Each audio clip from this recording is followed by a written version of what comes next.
حضرت حسن بن علی رضی اللہ تعالیٰ عنہ سے مروی ہے کہ آپ شہنشاہ خشک سال پیکر حسن جمال بی بی آمنہ کے لال صلی اللہ تعالیٰ علیہ وآلہ وسلم سے روایت بیان کرتے ہیں کہ آپ نے فرمایا مجھے کسی اجنبی مسکین پر 1 درہم خرچ کرنے سے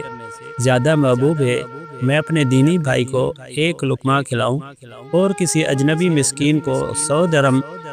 صدقہ کرنے سے زیادہ پسند ہے کہ اپنے دینی بھائی کو 1 درہم دوں۔ اس کا مفہوم اور حکمت دینی بھائی سے مراد وہ مسلمان جس کے ساتھ ایمان، محبت، دینی تعلق، بھائی چارہ یا قربت ہو، جیسے دوست، پڑوسی یا کوئی جان پہچان والا مسلمان۔ اجنبی مسکین سے مراد ایسا فقیر یا ضرورت مند جو نیک ہو سکتا ہے لیکن آپ سے دینی یا ذاتی تعلق نہ رکھتا ہو۔